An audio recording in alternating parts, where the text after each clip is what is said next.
Donnez-moi les nouvelles de mon Dieu, si vous en savez quelque chose. Et toutes ont élevé leur voix en disant, c'est lui qui nous a créés. À cela, j'ajoute aussi le parole de sainte Thérèse, qui, parlant en vraie fille de saint Paul, dit, quand j'étais au milieu de vains plaisirs du monde, le souvenir de ce que je devais à Dieu venait répandre l'amertume dans mon âme. Et quand j'étais avec Dieu, les affections du monde portaient les troubles dans mon cœur. Fin des citations du livre de la vie. Sainte Thérèse d'Avila est une grande personnalité, une haute personnalité, une personnalité idéale alors. Première femme proclamée docteur de l'Église, elle est aussi pour beaucoup de femmes une référence. Nous avons Simone Noël, Christiane Rancière elle-même qui a écrit ce livre, et parmi tant d'autres. Thérèse est considérée comme la première espagnole à entrer avec une pensée et des écrits qui lui soient propres dans le patrimoine culturel de l'Occident. Mystique, réformatrice de l'ordre du Carmel, grande spirituelle, elle écrase un peu de sa stature élevée tout le XVIe siècle. À coup sûr, nous pouvons le dire, c'est une personnalité hors norme. Elle est la sainte qui représente l'un des sommets de la spiritualité chrétienne. À regarder de très près la vie de la Madre, nous remarquons que tout le monde, sans exception, s'y retrouve. Pour dire, toute sa vie est un enseignement pour chaque homme, chaque femme, chaque enfant et surtout à nous qui sommes religieux. À voir cet arsenal de surnoms qu'elle porte, nous pouvons croire qu'elle est parvenue à la sainteté par un coup de bâton magique. Ne nous y trompons pas. Loin sans faute, à contrario, Thérèse d'Avila a mis du temps pour devenir elle-même. Sa rencontre avec le Christ ne s'est pas faite en un jour. Au-delà de la légende, qui fut-elle? Quel rôle joua-t-elle? Et quel rôle continue-t-elle de jouer aujourd'hui? Quel était donc le secret de cette figure qui a autant fasciné que dérangé ses contemporains et qui aujourd'hui attire et interroge croyants et incroyants? À la suite de ce qui vient d'être dit, nous diviserons notre travail en 3 points qui essaieront de répondre aux questions posées ci-dessus. Il s'agit des points suivants. Nous avons l'étude du contexte historique et familial. C'est ici que nous parlerons du cadre spatio-temporel dans lequel Thérèse est née. Par ailleurs, pour apprécier à sa juste valeur la personne de Thérèse, il nous a paru utile de la replacer dans son époque et dans son milieu social, en évoquant un peu d'histoire. Deuxième point, Thérèse entre le monde, comme on l'a dit. Et le troisième point, Thérèse dans la vie religieuse. Et ce parcours nous conduira à une conclusion identitaire de notre héroïne. Ainsi dit, nous commençons par le premier point. Le contexte historique et familial de Thérèse d'Avila. L'époque dans laquelle Thérèse est née est celle du siècle d'or espagnol. Époque de l'Inquisition, époque caractérisée par une vie de l'esprit qui s'avérait bouillonnante et féconde. Nous pouvons le remarquer même dans la vie de Thérèse elle-même. Thérèse grandit dans l'Espagne du siècle d'or. Elle fut la voix féminine dans un siècle dominé par les hommes. Les mœurs étaient sévères, la vie familiale fort simple, les relations prudemment choisies. On admettait les réalités invisibles dont elle affirme l'existence avec autant de soumission spontanée que les réalités du monde. Les gens étaient plus attirés ou plus penchés vers le spirituel, et cela exercera même un impact dans la vie de la Madre, de la future réformatrice. Cette société espagnole était caractérisée aussi par l'antiféminisme, c'est-à-dire la dépréciation de la femme, sa marginalisation dans la vie publique et sa permanente minorité. La femme n'avait pas accès aux valeurs culturelles et ne s'occupait pas des enfants, et ne s'occupait que des enfants, pardon. Et durant cette période antiféministe, Thérèse faisait partie des femmes désireuses de savoir, désireuse d'apprendre. Fille de son siècle, de son pays, de sa culture et de l'Église de son temps, elle a su dépasser ce cadre avec une liberté extraordinaire. Cette Espagne est aussi religieuse dans sa culture, dans ses sentiments, dans ses coutumes. Et cette religiosité populaire avait parfois une tendance au débordement. La dévotion des saints avec invocation et vénération des reliques, processions religieuses et pèlerinages. De manière générale, en parlant du siècle d'or, l'on fait référence à la période du rayonnement culturel de l'Europe, du XVIe au XVIIe siècle, siècle de la découverte du Nouveau Monde, d'aventure, de passion et de ferveur spirituelle et mystique.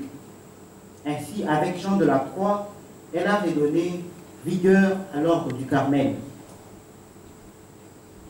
Avila, où elle a vécu, est une ville espagnole de Castille. Elle est la capitale de la province d'Avila. Cette ville a la particularité d'être entourée d'une clôture médiévale de style romain. Et c'est durant cette période du siècle d'or espagnol dominé par les hommes, période de l'Inquisition, que Thérèse d'Avila fut la grande voix féminine de l'expérience mystique. Tout cela montre ses relations avec Dieu et ses relations avec le monde.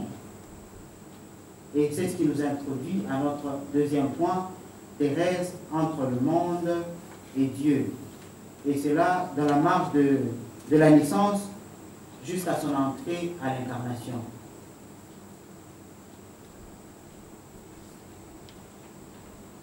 D'une famille d'origine juive, Thérèse de Jésus, née Teresa Sanchez y Ahumada de Cepeda, est venue au monde le 28e jour du mois de mars de l'année 1515. Et l'enfant fut prénommé, sans doute, Thérèse, en souvenir sans doute des deux de ses aïeuls. Nous avons Teresa Sanchez du côté de son père et sa grand-mère maternelle, Doña Teresa de la Cuevas. Ainsi, avant de parler de sa vie, parlons de ses parents, ne serait-ce que d'une manière rapide et ramassée. Son père, Alonso Sanchez de Cepeda, est natif de Tolède. Homme de progrès dans sa bibliothèque, respectueux des livres, du savoir, il tenait à ce que ses enfants sachent couramment épeler de bonheur. Homme d'une grande honnêteté, patient, bon et si humain, il eut deux femmes. La première, Catalina del Peso, Igenao, morte après 3 ans de mariage. Avec elle, il aura 3 enfants. Il épousa ensuite à sa trentaine Béatrice Yaumada, chrétienne de vieille souche, comme Catalina del Peso, aussi très belle comme Thérèse, belle que noble. Et l'on comprend, et l'on peut s'imaginer déjà le climat dans lequel Thérèse va vivre. Elle est née dans une famille de 3 sœurs au total et 9 frères. Donc au total, ils étaient 12. Ainsi dit, nous rentrons maintenant à la vie de Thérèse. L'idéal pieux, l'exemple des saints, des martyrs, lui firent instiller dès sa tendre enfance par ses parents. Thérèse montra une nature fertile et passionnée et une imagination fertile. Donc elle était très intelligente. Précocement instruite d'histoires édifiantes des saints et des martyrs, elle souhaitait vivre le martyre à la manière de Saint Laurent, de Sainte Catherine ou encore Saint Sébastien. Déjà à cet âge-là. À 7 ans, comme tous les enfants de son époque, Thérèse, avec son frère Rodrigo, se cachait pour parler du Seigneur. Malheureusement, ils étaient conscients de s'en soucier autrement qu'on ne le permet aux enfants.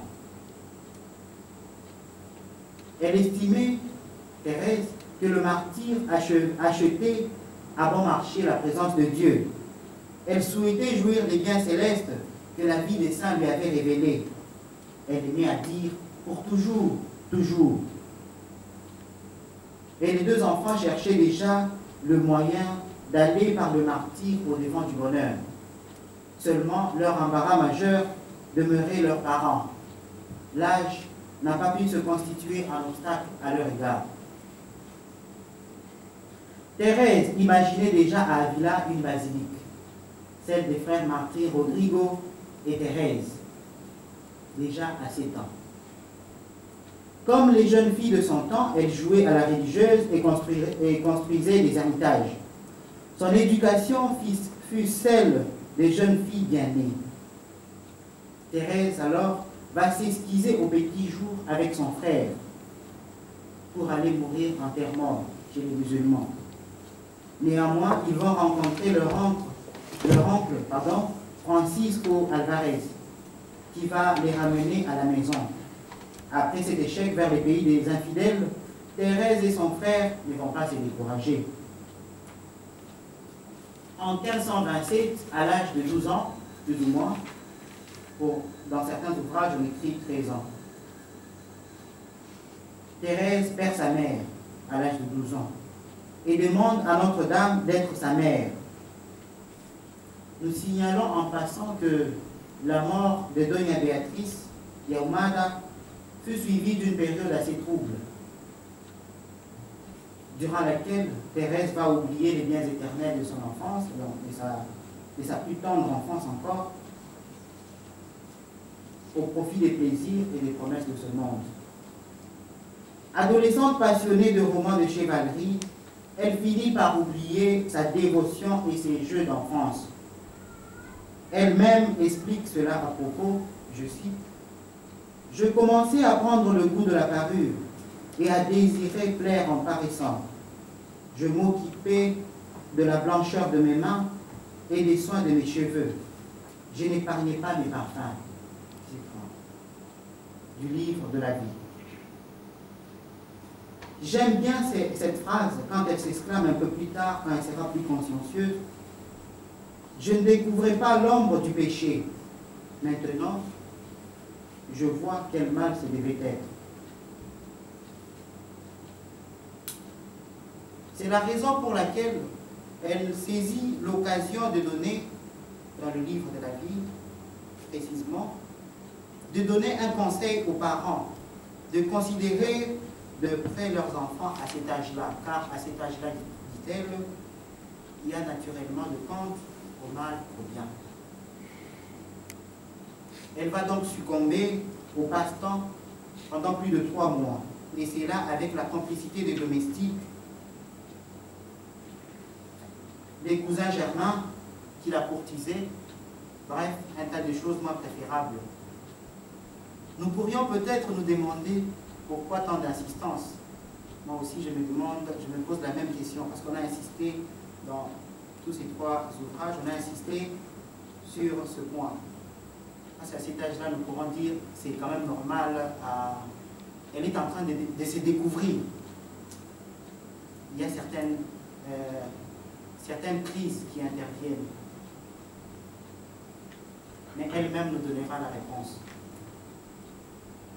Au début de l'année 1531, son père, Alonso, l'envoie à Notre-Dame de Grâce, non pas pour se faire religieuse, mais pour y être éduquée, après ce qui s'est passé. À Notre-Dame de Grâce, elle supportait difficilement l'épreuve. Faute de liberté au monastère, elle s'est choisie une amie. Cette dernière est religieuse de Notre-Dame de Grâce, et elle y resta jusqu'en 1532. Et c'est cette bonne compagnie qui commença à arracher les habitudes mauvaises qu'avaient produites les mauvaises. Et cela est mentionné au 2e chapitre du livre de la vie. Et là encore, elle souligne l'importance de fréquenter des personnes vertueuses. Après 18 mois de séjour à Notre-Dame de Grâce, elle tombe gravement malade et doit rentrer chez son père de 1532 à 1533. Après sa convalescence, Il la confie à sa sœur Marie de Cepeda, à Castellanos de la Cañada, et elle profite de passer aussi quelque temps chez son oncle, Pedro Sanchez. Cet homme était très pieux.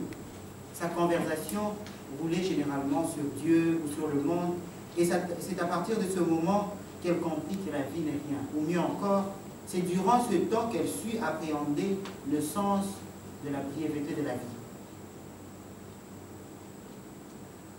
Il faudra signaler que la future réformatrice commence déjà à nourrir en lui le désir de devenir religieuse, mais pas par amour pour Dieu, ou pas par amour, et cet amour qu'avait évoqué Maria de Viceno. C'est plutôt par crainte de l'enfer, de mériter l'enfer, et tout un tas d'autres choses. Et c'est pendant ces temps-là qu'elle fait la lecture des lettres de Saint Jérôme. Après un long temps de méditation sur son dessein, elle prit la décision de faire part à son père de son désir de se faire religieuse. Aimée de son père, celui-ci n'accepta pas. Thérèse résolut donc de le faire sans ou avec l'accord de son père. Et avec l'aide de son frère Antonio, Thérèse réussira de s'éclipser un bon matin pour le monastère de l'Incarnation, pour le monastère d'Avila. Cela étant, nous abordons maintenant notre troisième point.